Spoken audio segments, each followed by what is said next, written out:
ভাই রে ভাই, আজকে একটা মুরগি কিনছি। মুরগির ভিতরে অনেকগুলা ডিম আছে, মানে মুরগির সাথে ডিম ফ্রি পাইছি। তো আজকে আমি মুরগি রান্না করব। তো দেখেন, রসুন আনছি আর পেঁয়াজ আনছি। আর পেঁয়াজের কি দাম রে বাবা, রসুনের দামও অনেক বেশি। তো আমি বেটে নিব এগুলো। তো দেখেন, আমার এই শিলটিটা হয়ে গেছে জানেন। বেশি বুদ্ধি হলে যা হয়। গরুর মাংস শিলটির উপর রেখে বাড়ি দিছি, আর শিলটি দুই ভাগ হয়ে গেছে। তো যাই হোক, দুইটা শিলটি হয়ে গেছে একটার থেকে। আর জানেন, আমি একটু কামচুন্নি। তো দেখেন, ভালো করে আদা রসুন বাটাই হয়নি, তাতে তুলে নিলাম। আর জানেন, বেশি কাজ দেখলে না আমার মাথা ব্যথা করে, মাথার ব্যথা জানেন। আগে আমার শাশুড়িরা ধান সিদ্ধ দিত, তো যেই দিন ধান সিদ্ধ দিত সেই দিনই না আমার মাথা ব্যথা উঠতো, মানে ভয়ে। আর রোদ করে আমার অনেক ভয়, মানে রোদে গেলে আমার মাথা ব্যথা করে। কিন্তু পরের বাড়ি তো আর শুনবে না। তো দেখেন আমি কতটাই কামচুন। মাংসটা কিন্তু হাত দিয়ে মাখলে অনেকটা স্বাদ হয়। তো আমি হাত দিয়ে না মেখে ছন্নি দিয়েই মেখে দিচ্ছি। কারণটা কি জানেন, মানে আমার হাত জ্বলবে এই কারণে। তো যাই হোক, আমি মাংসটা উঠিয়ে দিছি।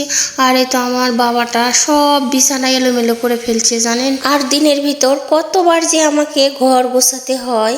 আমার বাবাটা সব সময় বিছানা এলোমেলো করে ফেলে।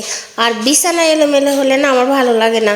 আমি সব সময় বিছানাটা ঠিক করে রাখি। তো মাংসটা আমার সিটি দিয়ে নিলাম একটু। আর মাংসটা এখন আমি একটু তেলানি করে নিব। আর জানেন, সিটি দেওয়ার পর একটু মাংস তেলানি করলে অনেকটাই স্বাদ লাগে। মানে কে কিভাবে রান্না করে জানি না, কিন্তু আমি একটু সিটি দেওয়ার পরে আমি একটু তেলানি করে নিই, কষে কষে আর কি। তো এই তো আমি তেলানিতে একটু জিরা দিয়ে নিলাম। আর এখন মাংসগুলো আমি ঢেলে দিব।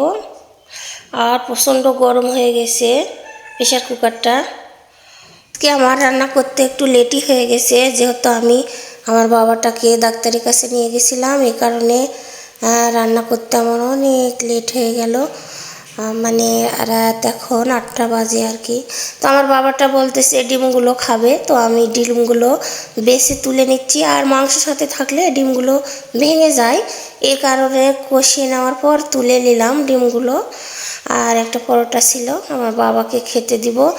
তো যে যেখান থেকে আমার ভিডিওটা দেখতেছেন সবাই একটু মনে করে লাইক কমেন্ট শেয়ার করে যাবেন, একটু পাশে থাকবেন।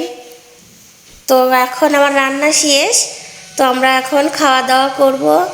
তো সবার জন্য দাওয়াত রইল, সবাই চলে আসবেন আমার মুরগির মাংস খাওয়ার জন্য। আল্লাহ হাফেজ।